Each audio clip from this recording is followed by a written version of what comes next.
16. The 30 Years' War, 1618 to 1648, the disintegration of Germany.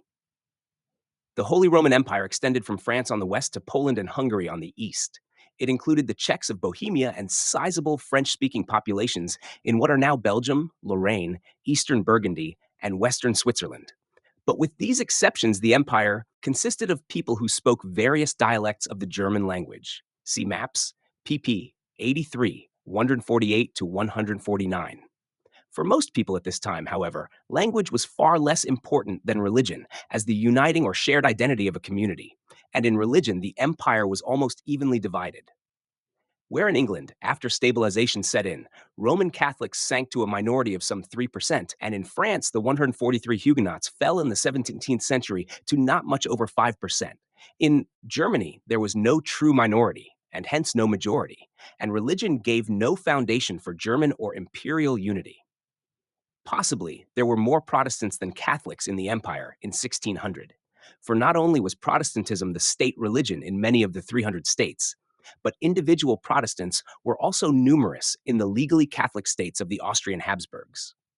Bohemia had a Protestant majority, rooted in the Czech people. Farther east, outside the Holy Roman Empire, the Hungarian nobles were mainly Protestant, and Transylvania, in the elbow of the Carpathian Mountains, was an active center of Calvinism. 297 in 1500, Germany had led in many aspects of European life, but by 1600, it had lost much of its former cultural creativity and leadership. Where both Catholics and Calvinists recognized international affiliations, Lutherans were suspicious of the world outside the Lutheran states of Germany and Scandinavia, and hence suffered from a cultural isolation. The German universities, both Lutheran and Catholic, attracted fewer students than formerly, and their intellectual effort was consumed in combative dogmatics, each side demonstrating the truth of its own ideas. Many of the most deadly, large scale campaigns against witchcraft took place in the small German states, and more women were burned as witches in Germany than in other countries in Western Europe. The commerce of South Germany and the Rhineland was in decay, both because of the shift of trade to the Atlantic and because the Dutch controlled the mouth of the Rhine in their own interests. German bankers, such as the Fuggers, were of slight importance after 1600.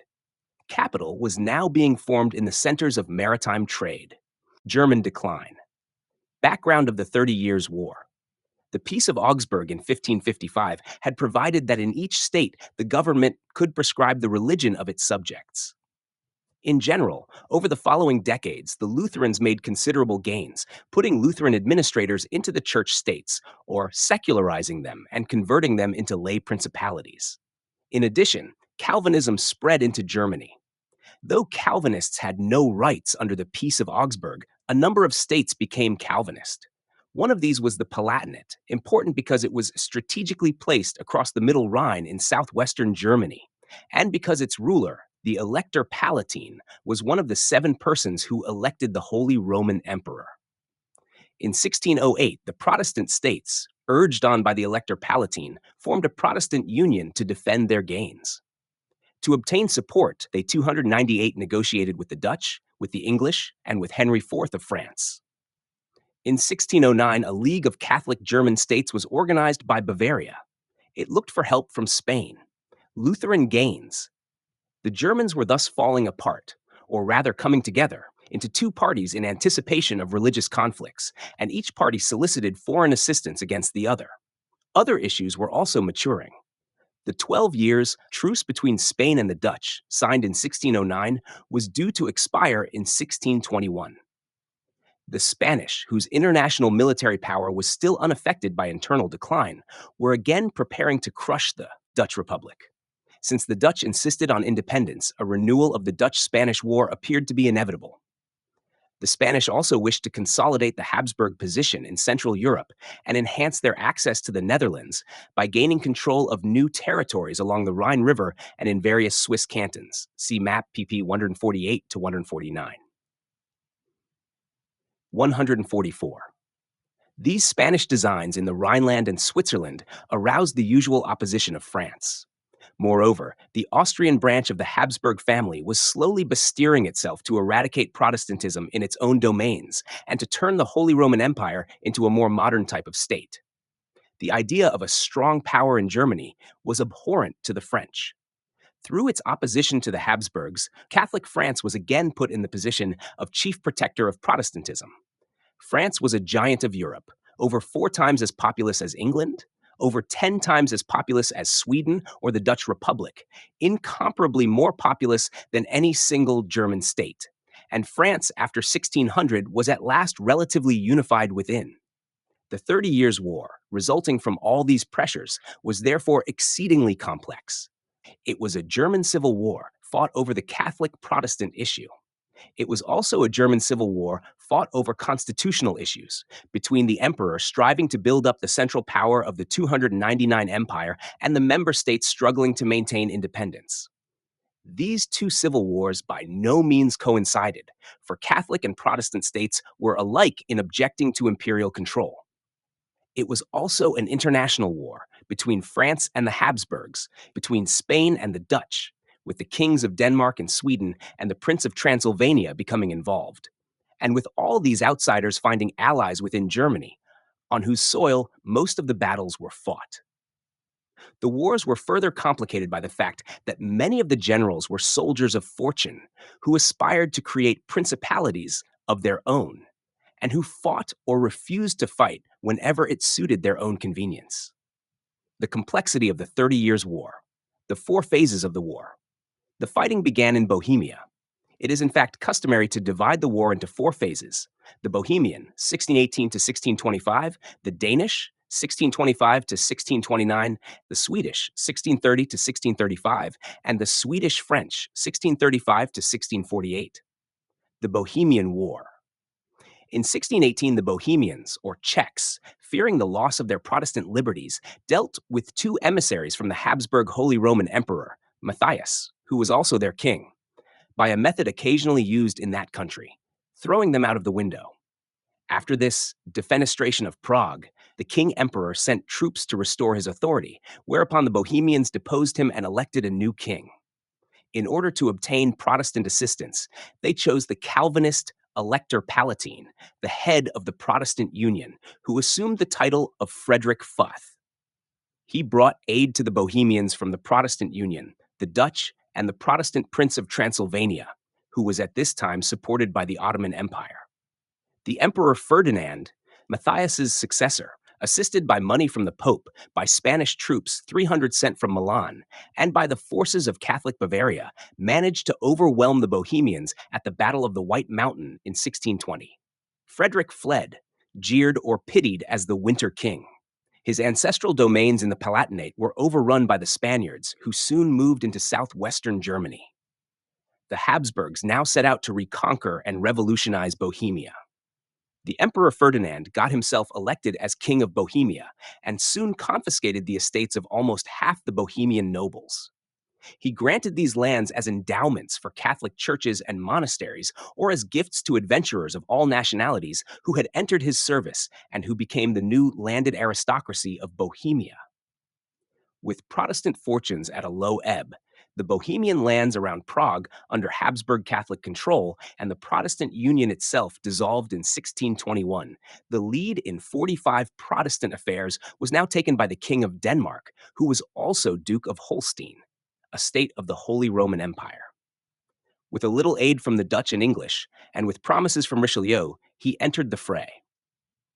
Against him, the Emperor Ferdinand raised another army, or rather, commissioned Albert of Wallenstein to raise one on his own private initiative. Wallenstein assembled a force of professional fighters of all nationalities who lived by pillage rather than by pay. His army was his personal instrument, not the emperor's, and he therefore followed a policy of his own, which was so tortuous and well concealed that the name of Wallenstein has always remained an enigma. Wallenstein and other imperial generals soon defeated the King of Denmark, reached the Baltic coast, and even invaded the Danish peninsula. 301. The violence of the 30 Years' War in Germany, depicted here in a vivid illustration by Jacques Collot entitled simply The Hanging Tree, 1633, produced terror bitter memories, and political divisions in Central Europe that lasted long after the fighting finally ended in 1648. Photo 12, Getty Images. The full tide of the Counter Reformation now flowed over Germany. Not only was Catholicism again seeping into the Palatinate and again flooding Bohemia, but it also rolled northward into the inner recesses of the Lutheran states. By the Edict of Restitution in 1629, the emperor declared all church territories secularized since 1552, automatically restored to the Catholic Church. Some of these territories had been Protestant since the oldest person could remember. Terror swept over Protestant Germany. It seemed that the whole Protestant Reformation, now a century old, might be undone. The Habsburg Catholic advance raised alarms across Northern Europe, especially in France and Sweden. Richelieu, however, was still putting down fractious nobles and Huguenots. He had not yet consolidated France to his satisfaction and believed that France, without sending its own armies into military campaigns, could counter the Habsburg ambitions through the use of allies. He sent diplomats to help extricate the King of Sweden from a war with Poland, and he promised him financial assistance, which soon rose to 1,000,000 livres a year in return for the maintenance in Germany of 40,000 Swedish troops. The Dutch subsidized the Swedes with some 50,000 florins a month. French and Swedish alarm. The King of Sweden was Gustavus Adolphus, a ruler of superlative ability who had extended Swedish holdings on the east shore of the Baltic. Using Dutch and other military experts, he had created the most 146 modern army of the time, noted for its firm discipline, high courage, and mobile cannon. Himself a religious man, he had his troops march to battle singing Lutheran hymns. He was ideally suited to be the Protestant 302 champion, a role he now willingly took up, landing in Germany in 1630. Richelieu, besides giving financial help, negotiated with the Catholic states of Germany, playing on their fears of imperial centralization and seeking to isolate the emperor, against whom the well-disciplined Swedish army was now hurled. Gustavus Adolphus. The Swedes, with military aid from Saxony, won a number of spectacular victories at Breitenfeld in 1631 and Lutzen in 1632, where, however, Gustavus Adolphus was killed. His chancellor, Oxenstierna, carried on. The Swedish army penetrated into Bohemia and as far south as the Danube. But the brilliant Swedish victories came to little. Both sides were weakened by disagreement. Wallenstein, who disliked the Spanish influence in Germany, virtually ceased to fight the Swedes and Saxons, with whom he even entered into private talks hoping to create an independent position for himself. He was finally disgraced by the emperor and assassinated by one of his own staff. On the Swedish-Saxon side, the Saxons decided to make a separate peace. Saxony therefore signed with the emperor the Peace of Prague of 1635. The other German Protestant states concurred in it and withdrew their support from the Swedes. The emperor, by largely annulling the Edict of Restitution, allayed Protestant apprehensions. The Swedes were left isolated in Germany. It seemed that the German states were coming together, that the religious wars might be nearing an end. But, in fact, in 1635, the 30 Years' War was still evolving into a protracted final phase. Neither France nor Spain wished peace or reconciliation in Germany. Richelieu renewed his assurances of support to the Swedes, hired a German princeling, Bernard of Saxe-Weimar, to maintain an army of Germans in the French service, and at last brought Catholic France into open support of the German Protestants. So the French finally moved toward the Rhine, though not at first with the success for which the French or Protestants had hoped. The Spanish, from their bases in Belgium and Franche-Comté, drove instead deep into 303 France. Champagne and Burgundy were ravaged, and Paris itself was seized with panic. The Spanish also raided the south. The French had a taste of the plunder, murder, burnings, and stealing of cattle by which Germany had been afflicted. But the French soon turned the tables. When Portugal and Catalonia rebelled against Philip IV in 1640, France immediately recognized the independence of Portugal under the new royal house of Braganza, as did England, Holland, and Sweden with equal alacrity. French troops streamed over the Pyrenees into Catalonia, spreading the usual devastation. Richelieu even recognized a Catalan republic. European involvement. In Germany, this last Swedish French phase of the war was not so much a civil war among Germans as an international struggle on German soil. Few German states now sided with the French and Swedes. A feeling of national resentment against foreign invasion even seemed to develop. The Peace of Westphalia, 1648. Peace talks began in 1644 in Westphalia at the two towns of Münster and Osnabrück. The German states were crying for peace, for a final religious settlement, and for reform of the Holy Roman Empire. France and Sweden insisted that the German states should individually take part in the negotiations, a disintegrating principle that the German princes eagerly welcomed and which the emperor vainly resisted. Hundreds of diplomats joined the protracted negotiations in Westphalia, representing the empire, its member states, Spain, France, Sweden, the Dutch, the Swiss, the Portuguese, the Venetians, numerous other Italians, and the Pope. There had been no such European Congress since the Council of Constance, and the fact that a European assemblage had, in 1415, dealt with affairs of the church, and now in the 1640s dealt with affairs of the state, war, and power, was a measure of the secularization that had come over Europe. 3 for Europe, 1648. This map shows the European states at the time of the Peace of Westphalia. A plurality of independent sovereign states was henceforth considered normal. The plurality of religions was also henceforth taken for granted within Europe as a whole, though each state continued to require or favor religious uniformity within its borders. By weakening the Habsburgs and furthering the disintegration of Germany, the Peace of Westphalia opened the way for a short-term 17th century expansion of the Ottoman Empire in southeastern Europe and the later political ascendancy of France. 147, 148, 149. The negotiations dragged on because the armies were still fighting, and after each battle, one side or the other raised its terms.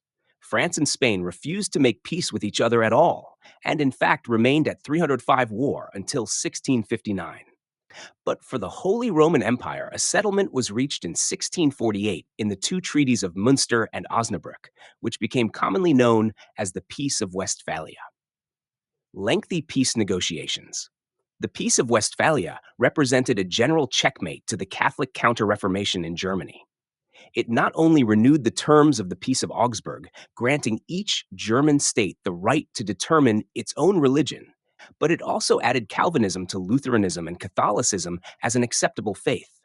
On the controversial issue of church territories secularized after 1552, the Protestants won a complete victory. Catholic claims to the territories were abandoned. The dissolution of the Holy Roman Empire, which had been advanced by the drawing of internal religious frontiers in the days of Luther, was now confirmed in politics and international law. Borderlands of the empire fell away. The Dutch and Swiss ceased to belong to it, and both the United Provinces and Swiss cantons, or Helvetic body, were recognized as sovereign and independent. From the disintegrating western frontier of the Holy Roman Empire, the French cut off small pieces, receiving permanent sovereignty over 3 Lorraine bishoprics and certain rights in Alsace. The King of Sweden received new territories in northern Germany, thus adding to Sweden's trans-Baltic possessions, and Spain finally recognized the independence of the Dutch Republic. Dissolution of the Holy Roman Empire. It was in the new constitution of the empire itself, not in territorial changes, that the greatest victory of the French and their Swedish and Dutch allies was to be found. The German states, over 300 in number, became virtually sovereign. Each received the right to conduct diplomacy and make treaties with foreign powers. The Peace of Westphalia further stipulated that no laws could be made by the empire. No taxes could be 306 raised. No soldiers could be recruited. No war could be declared or peace terms ratified except with the consent of the imperial estates, the 300-odd princes, ecclesiastics, and free cities in the Reichstag assembled. Since it was well known that agreement on any such matters was impossible, the principle of self-government, or of medieval constitutional liberties, was used to destroy the empire itself as an effective political entity. While most other European countries were consolidating under royal absolutism, Germany sank back toward fragmentation and localism. Germany fragmented, The Peace of Westphalia blocked the Counter Reformation, frustrated the Austrian Habsburgs, and forestalled for almost 2 centuries any movement toward German national unification. Within Europe as a whole, however, it marked the advent in international law of the modern system of sovereign states. The diplomats who assembled at Westphalia represented independent powers that recognized no superior or common tie. No one any longer pretended that Europe had any significant religious or political unity.